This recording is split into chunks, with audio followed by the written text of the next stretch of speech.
So, welcome everyone. This is the fifth episode of Nixi Meets.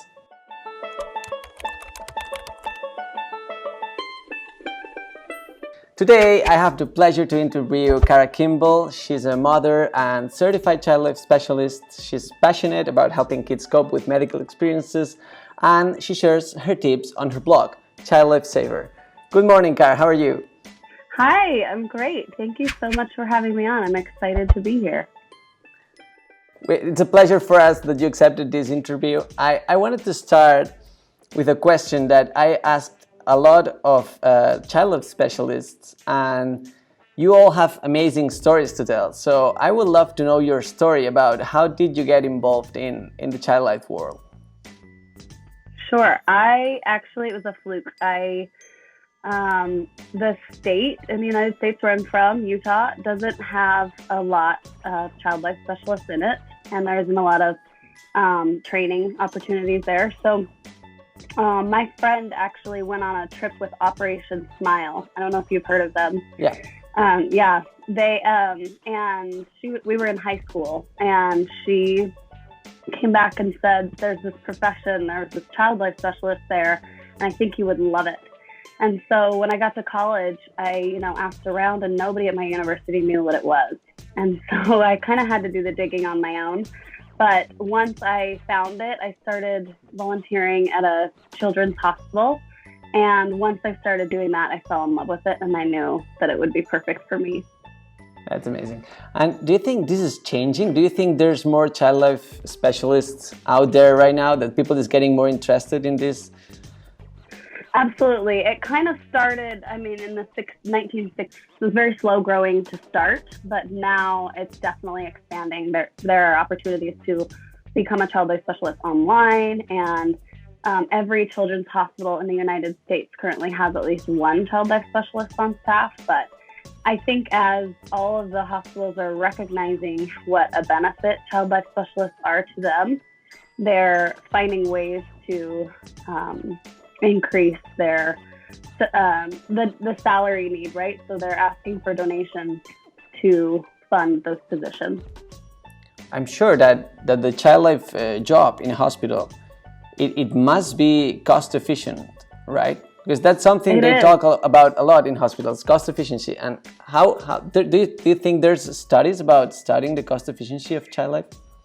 Yeah, I'm glad you asked that. There actually are. There was a big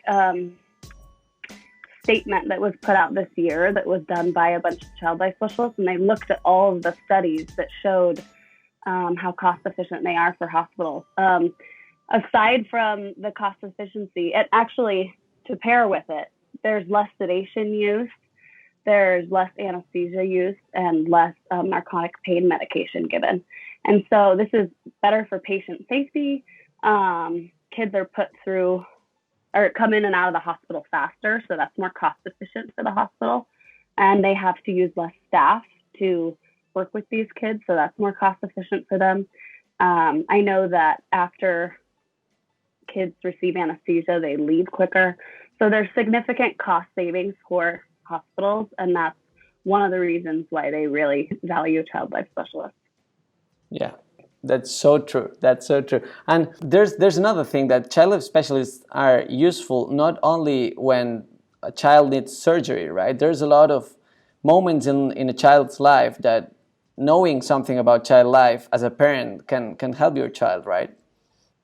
Absolutely. That's one of the reasons why I started my blog and Instagram account, was to help parents have a few of these skills in their back pocket, so that whenever they take their child to get a flu shot or anything like that, that they feel prepared. It's difficult because while we are getting more child life specialist positions, most of them are inpatient children who receive a child life specialist. There just isn't enough funding yet for there to be that many child life specialists to see the outpatient kids, so the kids who go for same-day surgeries or tests or procedures. A lot of times those are the kids that get missed, or even just a procedure at like their primary care provider at the pediatrician.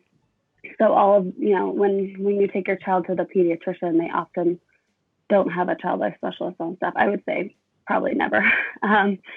So it's hard because kids go to the ER all the time. They have procedures and surgeries all the time, as you know. But these are the kids who aren't getting ChildLife specialists. And so that's one of the reasons why I really wanted to get the education out there. Of course. And what are the kind of childs who do get the ChildLife treatment? What do you think are the treatments inside the hospital that are being prioritized right now? That's a really good question. The things we prioritize are the surgery would be a big one, right? We have, at least at the hospital where I worked, we had quite a few ChildLife specialists in the pre-surgery area to help prepare kids for surgery because that's such a big one.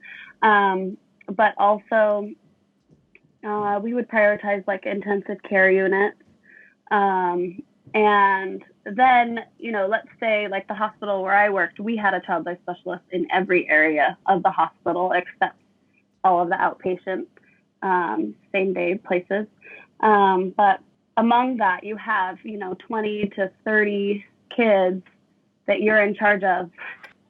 So you were saying you have 20 to 25 children on your purview, right? Okay.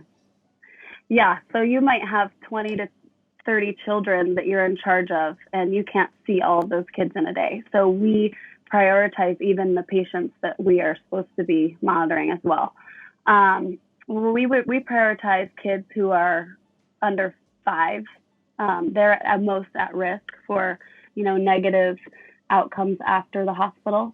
So kids under 5, procedures and surgeries are a big one. We would definitely see a child who's having a procedure or surgery.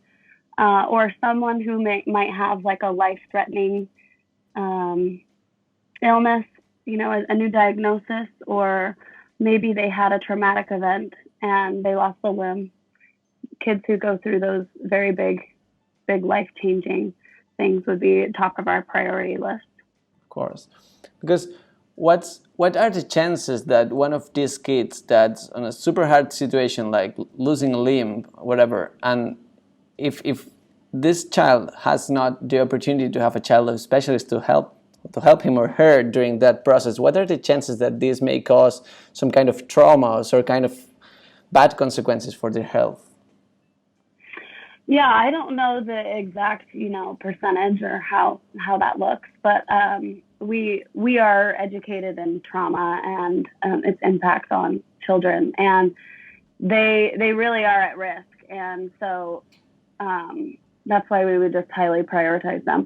I think the interesting thing is that there's research to show that whether a child's in the hospital for, several months or weeks or days, they might have the same negative outcomes as a child who just goes to the ER for for a few hours, and they don't even spend overnight at the hospital, because some of these kids, are a little more at risk for the negative outcomes.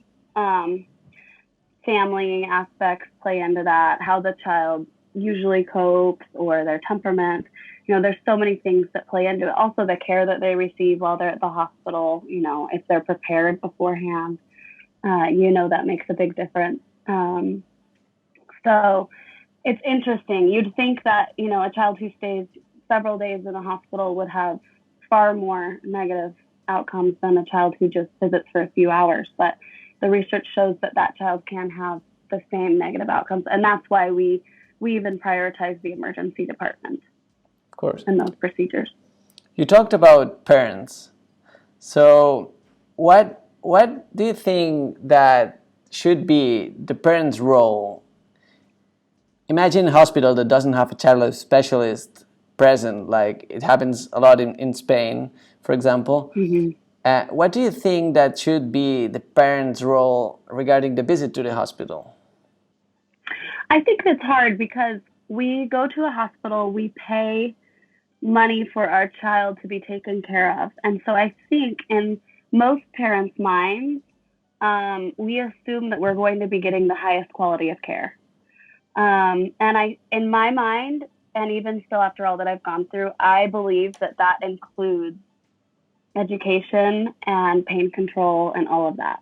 Unfortunately, that's the biggest gap, I believe, in our health system, There's research that just came out that shows that, or it was showing parent perspectives and medical staff perspectives on whose job it was to manage. Unfortunately, the parents thought it was the medical staff's job, and the medical staff thought it was the parents' job.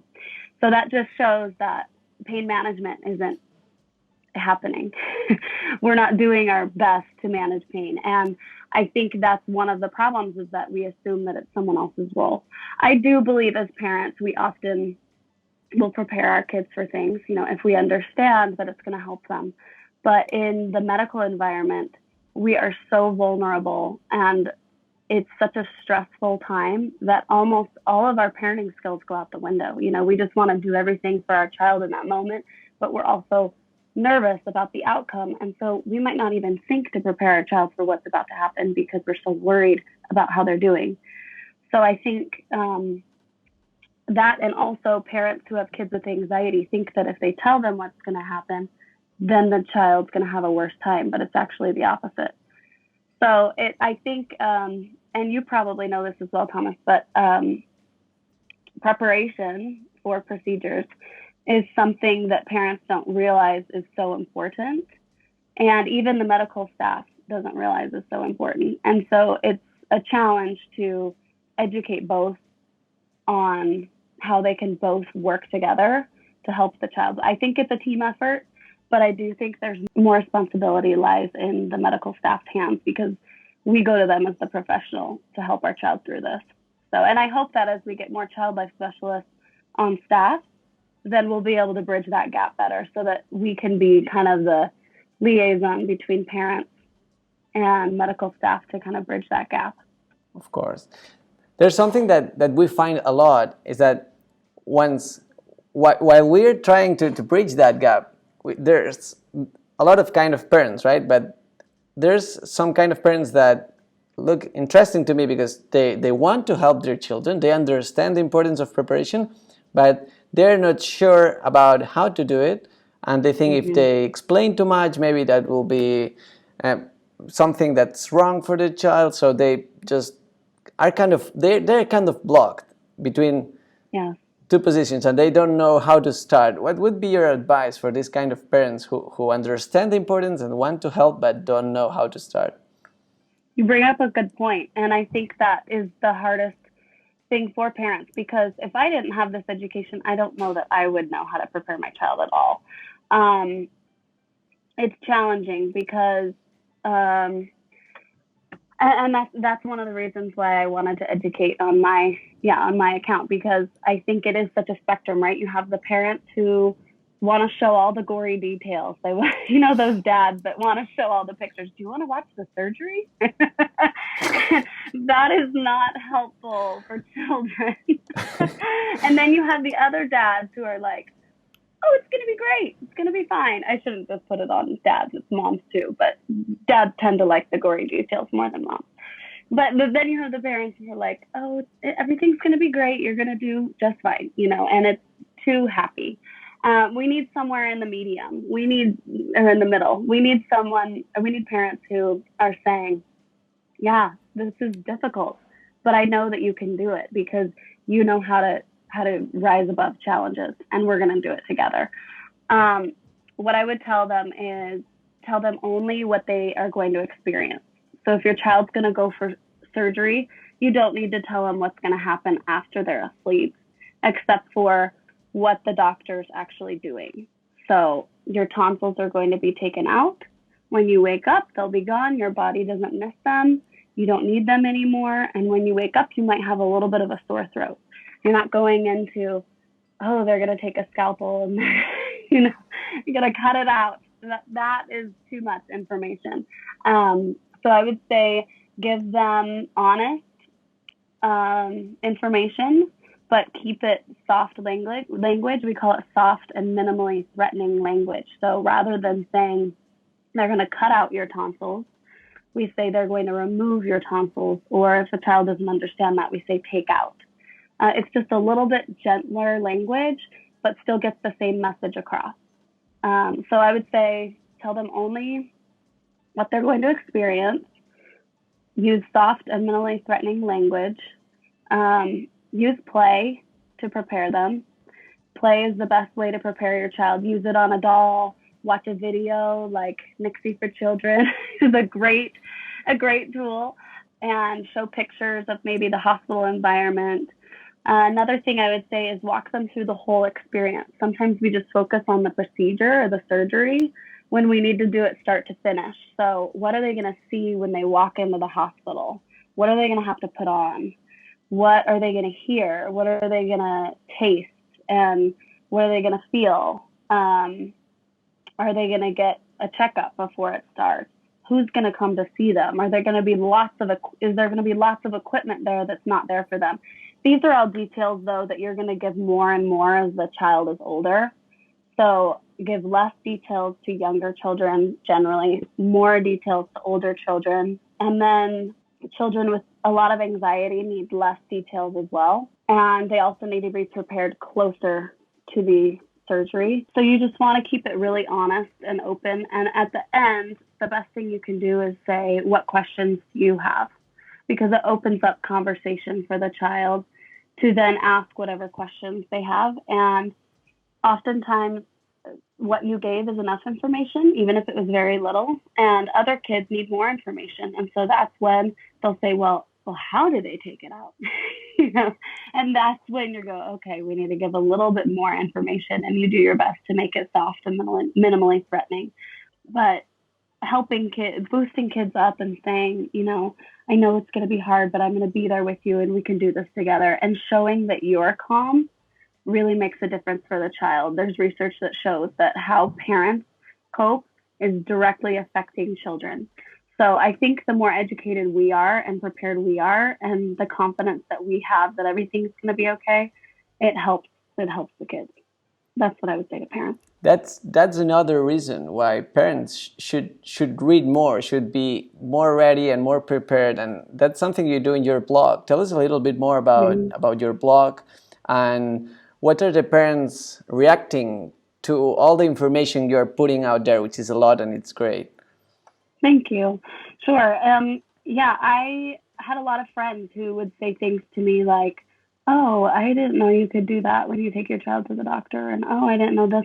And it hurt my heart that I knew all of this, and my own family and friends didn't know how to help their kids through just minor procedures like flu shots at the doctor. So I decided to do my blog because I just wanted to bring more awareness to the ChildLife field as well. I think my passion for it is so great. And in the last 3 years, I decided to stay home with my kids. I have a 5, 4, and 1-year-old. He just turned 4 this week. So these are really formative years that I wanted to be home with them for. And I know I'm very fortunate to be able to do that. But stepping away from the ChildLife field was difficult for me because I am so passionate about it. And I wanted to keep that going. And it's been fascinating because I've had a lot more time to dive into research and actually see the science that backs up what we do in the hospital, which I knew because I had studied it when I became a ChildLife specialist. But more is coming out, and it's really, really fun to be able to share this with parents.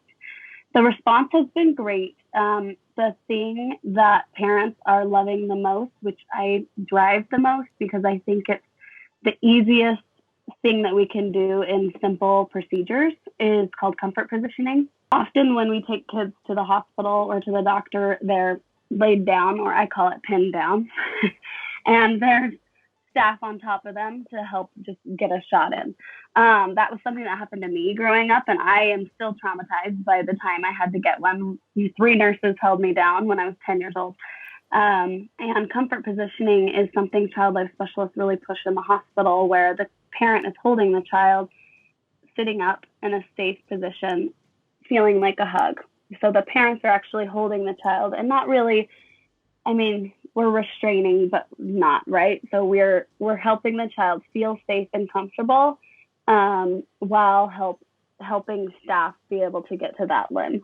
And it is a really powerful thing, because kids are feeling less threatened when they actually feel less pain when they're sitting up. There's lots of research to show that these comfort positions do a lot for kids and for parents and for staff. And so it's something that I think a lot of people don't know about. And I just wanted to get the message out there. And I think that has been the biggest response I've gotten is parents are like, what? I can hold my child? And I think, too, like you said before, where we think it's staff's role to help kids when we go to the doctor, it's also putting power into the parents. They're realizing, oh, I need to ask for these pain management, or I need to ask for this or that, and I can be a more active role in my child's experience. So that's been fun too, to see parents kind of take on that role. Of course. We will leave the links below, so for all the parents who are listening right now, you can go check ChildLife Saver. Please, Kat, tell us about the name. Where does the name come from? It's a rough one for me because I don't want people thinking I'm the child lifesaver. Okay. That's not what I mean at all. Actually, the name does come from a patient experience. I was working in the sedation unit, which I think this child was going for either a PET scan or I was helping her with an IV placement, and I was preparing her for it, and we were playing, and she called me a doctor, and I looked at her and said, "I'm not a doctor. Do you remember what my role is?" And I said, ChildLife, and she goes, Saver. And it was in that moment that everything that I had worked for just really came full circle, and I wanted to cry. Sure, I could be a child lifesaver. But that really is the way that I feel about ChildLife. I think it saves us in the medical environment. And I wanted to share those child life saving tips with families so that they can use them too. That's a beautiful story. And I think it's a great way to end this interview. But before we go, we asked some of the parents that work with us daily to help us develop our products. And we asked them to ask you questions they have. So if that's okay with you, I have some of them that I wanted to ask you. Yeah. Okay. So the first one is from Manuela, and she asks, how important it is for kids to carry their teddy bear to the hospital. I'm worried that he will reject it later because it could remind him of the operation. That's something parents often think, is that it's going to help them remind them of that. It is true for some kids, but not for most. When we work with kids and we're about to like show a needle on one of their stuffed animals and show them what's going to happen, if we're ever projecting it on a toy, we ask them, who do you want to use? Do you want to use your favorite stuffed animal, or would you like to use something else? So we give that option because sometimes they don't want to see their favorite thing get hurt. But I think where you're going to the hospital, it's more of a form of comfort. I don't think they're going to associate it with the experience because their association and their love for that stuffed animal was so much earlier, and it's not going to change once they go to the hospital. It'll only give them more of that bond with that stuffed animal for comfort. Of course. So don't worry about that, Manuela. That's okay. And Yeah. then Andrea asks, is there a golden rule for the time it comes to talk to your kids like adults? My daughter is already 9 and I still see her as a kid. I stopped. Sorry. 1 second. My kids just walked into the room. Hey guys, go. I'm so sorry. Go. I'll be down in just a second. My husband's here. I didn't expect that to happen. That's like the okay. BBC one, did you see that one? The news presentator, right? Oh yeah, that's so bad. Yeah. So good. It's so good. Okay. I think you should absolutely treat a 9-year-old as a child. I never am a fan of talking down to children like a baby. I don't use baby talk, when they're toddlers or anything like that. I still would say if we're honest with our kids and we're talking to them frankly and genuinely like this, that's how you would treat an adult too, right? And that's one of the things that child life specialists really push for, is that we should be treating kids like adults in the sense that we're preparing them for what they're about to experience. That's what we would do for an adult. We would talk to them about it. We would tell them what's going to happen. We would tell them the options that they have. and then we would proceed with the procedure. And instead, we're just doing procedures on kids without saying anything. So I think in that sense, yeah, we need to speak to children like adults, but at the same time, they're still a kid and they still play and they don't learn like adults. So we have to use play to talk to kids, because if you sit down and have a conversation with them like you would an adult, it might go over their heads. And some of these kids, especially 9-year-olds, they might need to hear it 3 or 4 times before they really absorb all the information. So I would say speak to them honestly like an adult, but bring in the play aspect and keep it fun, because they're kids and they should still be treated like kids in that way. Of course. Really, really good advice. And the last one. That's a message from Joanne, who says, okay, this is not a question. Cara, I've just recently discovered your blog, and I think it's great that you're willing to share all this knowledge with us, especially for me, since we don't usually see any child life specialists at hospitals here in Spain. Yeah. Well, thank you. That's so sweet. It really is. And I'm really impressed that I made it all the way to Spain. My goodness. Thank you. You know what? I would feel lost without ChildLife. So that's really my driving force, is I want to put all of this education in the hands of the parents, even if I don't make anything, even if, it's hours of work on my part. I feel like it's a small thing that I can do, because even myself, I feel threatened in the medical environment. And even with all of my training and background, it is the most vulnerable place for us. And I know families are so at risk while they're there. And so the little tips that I can give out and the amazing resource you are to prepare children and families for procedures is incredible.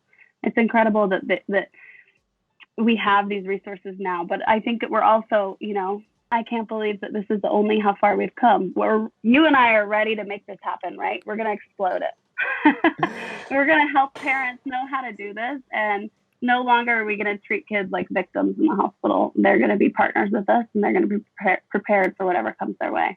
That's why we fight for every day. So yeah, I think we will make it. We will make it, and we will make sure that your blog gets to reach as many people as possible here in Spain. So we will leave, as I said, the links below. Cara, it's been a pleasure. Thank you so much. I would love to keep in touch with you in the future. Yeah. It's been amazing to have you in Nixi Meets. And again, thank you so much. Thank you. Thank you for having me, and thank you for all you do. I'm excited for the kids in Spain to have the resource that you're giving them. Well, we have it.